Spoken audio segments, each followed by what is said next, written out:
This is why on this podcast specifically, we talk about budgeting so much because realistically, if you want to stop working, we have to set it up that way so you can stop working and still be receiving income coming in without you necessarily having to be retirement age, right? Because you can stop working at 45 or you can stop working at age 40 or 30 if you set it up that way years prior.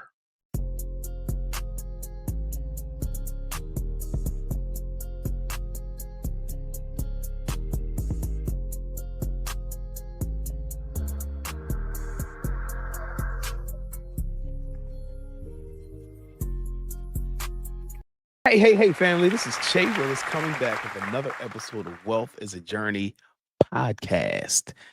Guys, this is episode 135, 135 weeks of consistency, 135 weeks of getting it done. We outside, guys. Wealth is a Journey is moving and shaking out here. So I just, as always, want to thank all the listeners, watchers, subscribers, people who watch clips on Instagram or YouTube, give a comment. I definitely appreciate you because it's helping us grow and the experience of the new listeners, watchers, or subscribers grow as well. So I just want to say thank you for everybody who's taking this ride with me, and we doing some big things, man. We're teaching entrepreneurship um, with the state of Delaware, as well as growing the community. More one-on-one calls are happening. So the message of financial literacy is getting out there, and even though it is a slow burn, it's burning. Pause. Nonetheless, so the good things are happening, and I just want to say thank you for taking this ride with me. If you are a first time listener, watcher, subscriber, thank you so much for joining us on this podcast. We talk about faith, family, and finances, among other things. If you are a return listener, watcher, subscriber, thank you so much for joining us again. Hopefully, we are adding value to your lives on the way to the M's, because as always, we are on the way to the M's. And if you do not know what M's are millions. Yes. So, um, this specific episode is going to be about can we achieve something for nothing? And before you like, oh, what exactly does that mean? No, you can't get something for nothing. Or you may believe, yes, you can get something for nothing. The reason that we're talking about this is because I had a client call uh last week, and in this call, we were talking about where they wanted to be financially. And we went round and round and round and round for like 15, 20 minutes, and we're talking. And then they finally were like, well, I really just I don't want to work anymore. And I'm like, all right, that's great. But there's a problem. The problem is that they have not set their lives up to be in position to not work anymore. And I was thinking to myself, if this client that I have felt that way, then how many other people feel the same way? And basically what happens is I believe that we unintentionally deceive ourselves. And I believe it happens at a young age. Walk with me. You're in school, maybe high school, middle school, whatever, and you did not study for a test, but you go in and you take the test anyway, and you end up passing the test with an A or a B. And it gives you this false sense of hope that you can do this again. And then you get in a pattern of taking tests without studying because you've passed a test or two before without studying and you got a good grade. Or as an adult, you're in a financial situation or any situation for that matter. You pray to God, God gives you the answer to your prayer by getting you out of the situation. And then it gives you a false sense of hope that, hey, well, if I pray for something, if I get myself in a situation and I pray about it and God answers my prayer, then he will continue to answer your prayer, which he will. But it gives you this false sense of accomplishment, like you did something when you didn't put the work in to actually get the result of the thing. So it was discouraging to me to know that this person thought that they can just stop working. And how many people that you know retire without a plan? They're like, "Oh, well, you know what? I'm age whatever, whatever. I'm going to just stop working at this age because that's retirement age." However, they have not got their spending under control. Their spending's out of control. They will be on a fixed income because they're getting maybe Social Security, they're getting their 401k or whatever. They're starting to draw off of their 401k, but they haven't understood how to spend money off of a larger amount that they were getting when they were working, if that makes sense. So, this is why on this podcast specifically, we talk about budgeting so much because realistically, if you want to stop working, we have to set it up that way so you can stop working and still be receiving income coming in without you necessarily having to be retirement age, right? Because you can stop working at 45 or you can stop working at age 40 or 30 if you set it up that way years prior. What do I mean by that? On this podcast, we just did, I believe it was episode 132, 133, 134-ish, I believe, where we talked about believe, plan, execute. And we talked about that because that is the way that you're going to be able to accomplish anything in your life. So if your thing is that I believe that I'm going to be able to stop working at some point in time, great. You got the belief down. Now it's time to set up the plan. The plan would be to budget your money to the point where you're reducing your expenses, not just to reduce the expenses, not just to have more money, but to have more money to then put that money to work for you. Because we can't stop working until we have our money working for us, and then we can eat off of the returns that we're getting from whatever vehicle we are investing our money in. The investment vehicle that I use, stock market. The other investment vehicle I use is real estate. Now, you have to have a specific and a certain temperament to be able to invest in those two vehicles, but you're going to have to invest in something that's going to bring you a return, especially if you plan to retire early. Also, with the budget, it's also helping you to control your money and lower your expenses. Because if we really think about it, the reason that we work is to pay bills.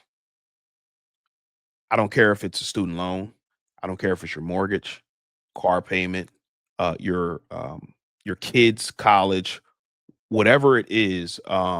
You're working, you've received money, and then that money goes right back out to pay somebody for electricity or whatever the thing is, trips, anything like that.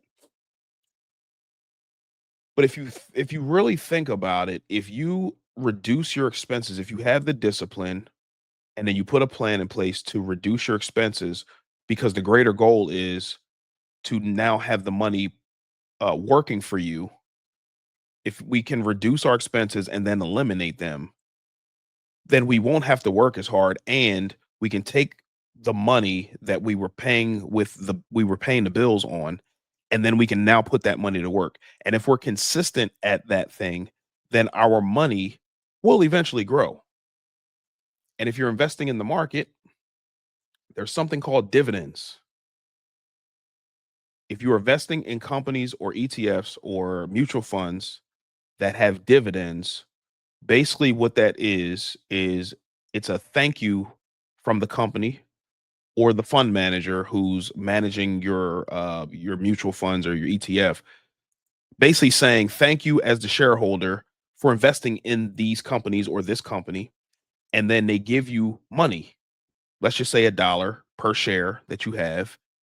You get that money every quarter, and then that money goes back into buying you more shares.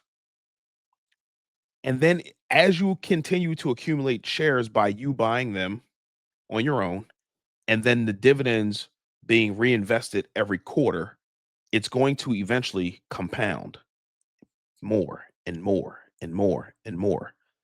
And as you consistently invest, your investments will consistently grow.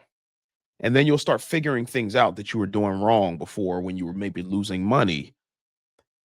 And then you will hopefully have the wherewithal to make the adjustments to not do the things that lost you the money. And then your money will continue to grow and grow and grow and grow. And then when you get that thing taken care of, as far as like being consistent in investing, then you will be opened up to be able to invest in other things that will bring you a greater return. But we can't put the cart before the horse and say, hey, I want to stop working without a plan. That will not work. It is a recipe for disaster for you and your family. So if you are of the mindset that you want to stop working, I am completely okay with that. Only if you set it up that way. So if you are not in a position to actually retire, if you don't have the funds working for you or the money working for you or some type of investment that can fund your lifestyle, then I'm going to tell you that that's probably a bad idea currently, not forever. But on this podcast, we talk about, again, the budget, which is then going to bring you in more money if you're reducing your expenses and then investing. Once you do that, then you'll be a step closer to retiring. You'll be a step closer to where you want to be. But we can't just come out the gates running when we don't know what we're doing. If we have in our minds what we want, that's step one. You want to stop working at some point in time in the near future. Great. But we have to set it up that way. If you're not investing, you can't walk away. If you don't have money coming in to fund your lifestyle that's independent of your job or independent of your business, then you can't walk away from that.